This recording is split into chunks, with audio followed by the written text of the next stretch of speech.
ស្ដីបងប្អូនគ្នាជួបគ្នាម្ដងទៀតហើយជាមួយនឹងវីដេអូថ្មីអញ្ចឹងនៅក្នុងវីដេអូនេះខ្ញុំនឹងចែករំលែកអ្នកនរគ្នាអំពីរបៀបចូលទៅបដូរ password ឬក៏បដូរលេខកូដរបស់ Gmail របស់យើងហ្នឹងហើយអញ្ចឹងនៅក្នុងវីដេអូនេះសម្រាប់គ្នាយើងដែលអត់ទាន់ចុច Subscribe កុំភ្លេចជួយចុច Subscribe ខ្ញុំម្នាក់មួយផងហ្នឹងហើយដើម្បីទទួលបានវីដេអូចែករំលែកថ្មីៗពី Channel ខ្ញុំបាទបន្ថែមទៀតអញ្ចឹងឥឡូវកុំឲ្យខាតពេលយូរយើងទៅចាប់ផ្ដើមបដូរទាំងអស់គ្នាអញ្ចឹងជំហានដំបូងខ្ញុំសូម clear មួយសិនអញ្ចឹងដើម្បីអាចបដូរ password បានអ្នកនរគ្នាគ្រាន់តែចូលមកកាន់ app Gmail របស់យើងមកហ្នឹងហើយចូលមកកាន់ app Gmail របស់យើងមកបន្តមកទៀតយើងយកកន្លែងអក្សរ D ខាងលើនេះឬក៏យើងហៅថាកន្លែង profile របស់ Gmail អញ្ចឹងយើងចុចលើវាមួយទៅបន្តមកទៀតអ្នកនរគ្នានឹងឃើញ Gmail 2 3ហើយកន្លែងនេះអញ្ចឹងបើសិនអ្នកនរគ្នាមាន Gmail ច្រើនវានឹងបង្ហាញ Gmail ច្រើនចឹងហើយបើយើងចង់ដូរ password Gmail មួយណាយើង select យក Gmail មួយនោះទៅហ្នឹងហើយអញ្ចឹងបន្តមកទៀតយើងចុច change manage your Google account កន្លែងខាងលើនេះយើងចុចលើវាមួយទៅបន្តមកទៀតមកដល់កន្លែងនេះយើងមកយកពាក្យថា security កន្លែងនេះ security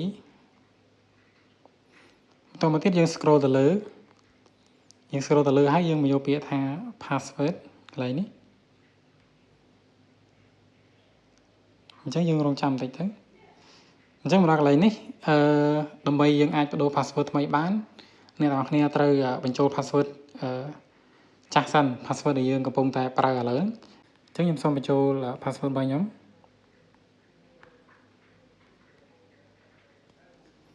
អញ្ចឹងបន្ទាប់ពីបញ្ចូល password ហើយយើងចុច next មកនេះខាងក្រោមនេះអញ្ចឹងយើងធ្វើការរងចាំបន្តិចទៅអញ្ចឹងមកដល់កន្លែងនេះ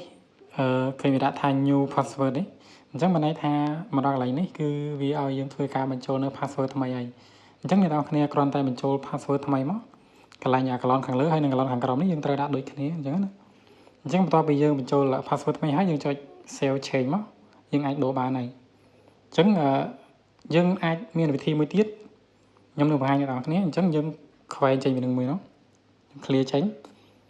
យើងមានវិធីមួយទៀតយើងចូលមកកាន់Chrome របស់យើងមកកម្មវិធី Chrome យើងចូលមកកាន់ Chrome មកអញ្ចឹងខ្ញុំសូម clear tab នឹងមួយសិនខ្ញុំបើក tab ថ្មីចូលមកកាន់ Chrome ហើយយើងsearch ពាក្យថា change password Gmail អញ្ចឹងកន្លែងនេះដោយសារតែខ្ញុំធ្លាប់ search ហើយអញ្ចឹងវាចេញនៅខាងលើនេះអញ្ចឹងយើងចុចលើវាមួយទៅអញ្ចឹងមកដល់កន្លែងនេះយើងយកពាក្យថា change password អញ្ចឹងយើងចុចលើ change password ហ្នឹងទៅអញ្ចឹងមកដល់កន្លែងនេះយើងរះយក Gmail ដែលយើងចង់បដូរ password ហ្នឹងបន្ទាប់មកដល់កន្លែងនេះវាក៏មិនខុសពីវិធីមុនដែរដែលយើងត្រូវបញ្ចូល password របស់យើងបន្ទាប់ពីយើងបញ្ចូល password របស់យើងហើយវានឹងធ្វើការឲ្យយើងបញ្ចូលនៅ password ថ្មីហើយអញ្ចឹងយើងដាក់ password របស់យើងឥឡូវមកតោះមកយើងចុច next តោះយើងចុច next ហើយនេះមកដល់កន្លែងនេះវានឹងធ្វើការឲ្យយើងបញ្ចូលនៅ password ថ្មីហើយអញ្ចឹងវាស្តៀងទៅនឹងវិធីទី1ដែរហ្នឹងហើយអញ្ចឹងអ្នកនរគ្នាគ្រាន់តែបញ្ចូល password នៅកន្លែងនេះមកហើយនឹងកន្លងខាងក្រោមហ្នឹងឲ្យដូចគ្នាមកយើងចុចchange password ទៅយើងអាចដូរបានហើយអញ្ចឹងវីដេអូចែកម្លែកនេះគឺមានតែប៉ុណ្្នឹងទេហ្នឹងហើយសង្ឃឹមថាអ្នកនរគ្នាពេញចិត្តជាមួយនឹងវីដេអូនេះហើយជាចុងក្រោយកុំភ្លេចជួយចុច subscribe ខ្ញុំនឹងមួយផងហ្នឹងហើយជួបគ្នានៅវីដេអូក្រោយបាយបាយ